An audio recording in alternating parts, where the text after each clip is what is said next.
ನಿಮ್ಮ ವಾಹಿನಿ ಇದ್ದಿದ್ದು ಇದ್ದ ಹಾಗೆ. ನಾಗಮಂಗಲ ತಾಲೂಕಿನ ಹೊಣಕೆರೆ ಹೋಬಳಿಯ ಹಂದೇನಹಳ್ಳಿ ಗ್ರಾಮದ ರೈತ ಶ್ರೀಕಂಠೇಗೌಡ ತಮ್ಮ ಜಮೀನಿನಲ್ಲಿ ವ್ಯವಸಾಯ ಮಾಡಲು ರಸ್ತೆ ನೀಡುತ್ತಿಲ್ಲವೆಂದು ಆರೋಪ ಮಾಡಿದ್ದಾರೆ. ರಾಜಕೀಯ ದುರುದ್ದೇಶದಿಂದ ನನಗೆ ರಸ್ತೆಗೆ ಅವಕಾಶ ನೀಡದೆ ಕಿರುಕುಳ ನೀಡುತ್ತಿದ್ದು ವ್ಯವಸಾಯಕ್ಕೆ ತುಂಬಾ ತೊಂದರೆಯಾಗುತ್ತಿದೆ. ದಯವಿಟ್ಟು ರಸ್ತೆಗೆ ಅವಕಾಶ ಮಾಡಿಕೊಡಬೇಕೆಂದು ಅಧಿಕಾರಿಗಳಲ್ಲಿ ಕೇಳಿಕೊಂಡಿದ್ದಾರೆ. ಪೊಲೀಸ್ನವರು ಕೊಟ್ಟ ಸರ್, ಪೊಲೀಸ್ನವ್ರು ಬಂದರು, ಹೊಲ್ದ ಹತ್ರ ಬಂದ್ಬಿಟ್ಟು ಸರ್ವೆ ನಂಬರ್ ಜಾಗದಲ್ಲಿ ಯಾರೇ ನಿಮಗೆ ರೋಡ್ ಕೊಟ್ಟಾರೋ ಅಂತ ನನಗೆ ಎದುರಿಸ್ಬಿಟ್ಟು ಹೊಂಟು ಬಂದರು ಸರ್. ಆಮೇಲೆ ತಹಸೀಲ್ದಾರಿಗೆ 2 ಸರಿ ಅರ್ಜಿ ಕೊಟ್ಟಿದ್ದೀನಿ ಸರ್, ಅವರು ಬಂದಿಲ್ಲ. AC ಕೊಟ್ಟಿದ್ದೀನಿ, DC ಕೊಟ್ಟಿದ್ದೀನಿ, ಯಾರೂ ನಮ್ಮ ಹತ್ರ ಬಂದು ಏನೇನು ಅಂತ ಏನು ಕೇಳಿಲ್ಲ ಸರ್.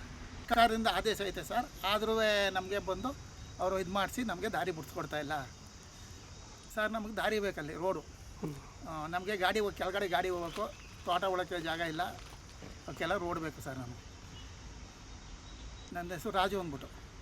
ರಸ್ತೆ ಜಟಾಪಟಿ ವಿಚಾರಕ್ಕೆ ಸಂಬಂಧಿಸಿದಂತೆ ಗ್ರಾಮಾಂತರ ಪೊಲೀಸ್ ಠಾಣೆಯಲ್ಲಿ ದೂರು ದಾಖಲಾಗಿದ್ದು, ಇದೇ ವಿಚಾರವಾಗಿ ಜಿಲ್ಲಾಧಿಕಾರಿಗಳು, ಪಾಂಡವಪುರ ಉಪವಿಭಾಗಾಧಿಕಾರಿಗಳು, ನಾಗಮಂಗಲ ತಾಲೂಕು ಆಡಳಿತ ಕಚೇರಿಯ ತಹಶೀಲ್ದಾರ್ ಅವರಿಗೆ ದೂರು ಸಲ್ಲಿಸಿದ್ದು ಯಾವುದೇ ಪ್ರಯೋಜನವಾಗಿಲ್ಲ.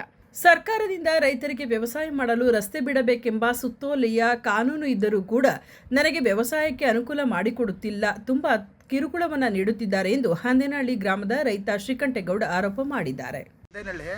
ಹಂದೇನಹಳ್ಳಿ ಗ್ರಾಮ ನಮ್ದೇನಾಗಿದೆ ಅಂದರೆ ಕೆಳಗಡೆಗೆ ತಂದು 4 ಎಕರೆ ತೋಟ ಐತೆ. ತೋಟ ತಲೆಗೆ ಹೋಗೋಕ್ಕೆ ನನಗೇನು ಮಾಡೋಕ್ಕೂ ಜಮೀನಿಗೆ ದಾರಿ ಕೊಡ್ತಾಯಿಲ್ಲ. ಈಗ ನನಗೆ ಅಲ್ಲಿ ದಾರಿ ಬೇಕು ಸರ್. ಕೆಳಗಡೆ ತಂಗಿ ಐತೆ ಸರ್, ಒಂದು 100 ಗಿಡ ತಂಗಿ ಐತೆ. ನಾವು ತರಕಾರಿ ಬೆಳಿತೀವಿ, ತರಕಾರಿ ಗಾಡಿ ಒಳಗೆ ಜಾಗ ಇಲ್ಲ, ಕೊಡ್ತಾಯಿಲ್ಲ ಅವರು. ನನಗೆ ಭಾರಿ ಹಿಂಸೆ ಆಗ್ಬಿಟ್ಟಿದೆ. 10 ಕಾಯಿ ತೊಗೊಂಬರೋಕ್ಕೂ ಈಚೆಗೆ ನಮಗೆ ಆಯ್ತಾ ಇಲ್ಲ. ಈಗ ಅವ್ರು ನಮ್ಮ 100 ಮರ ಅವೆ ಸರ್, 100 ಮರ ಅವೆ, 4 ಎಕರೆ ಜಮೀನು ಐತೆ. ನನಗೆ ದಾರಿ ಕೊಡ್ತಾ ಇಲ್ಲ. ಕೆಳಗಡೆ ಒಂದು ಓಪನ್ ಬಾವಿ ಐತಿ ಸರ್, ಊರೆಲ್ಲ ಬಂದು ಅಲ್ಲಿ ದೇವ್ರು ತರೋದು ಇದೆಲ್ಲ ಮಾಡ್ತಾರೆ. ಆ ಬಾವಿ ಹೋಗೋಕೆ ಅವ್ರಿಗೂ ದಾರಿ ಬಿಡ್ತಾಯಿಲ್ಲ. ನಮಗೆ ಭಾರಿ ಕಿರುಕುಳ ಕೊಡ್ತಾರೆ ಸರ್. ಅದಕ್ಕೆ ನನಗೆ ದಾರಿ ಬಿಡಿಸಿ ನನಗೆ ರಕ್ಷಣೆ ಮಾಡಿಕೊಡಿ ಅಂತ ಕೇಳ್ತಾ ಇದ್ದೀನಿ ಸರ್. ಸುದ್ದಿ 3 ವಾಹಿನಿಯ ಹೆಚ್ಚಿನ ಮಾಹಿತಿಗಾಗಿ ಸಬ್ಸ್ಕ್ರೈಬ್ ಆಗಿ ಹಾಗೂ ಬೆಲ್ ಬಟನ್ ಒತ್ತಿ.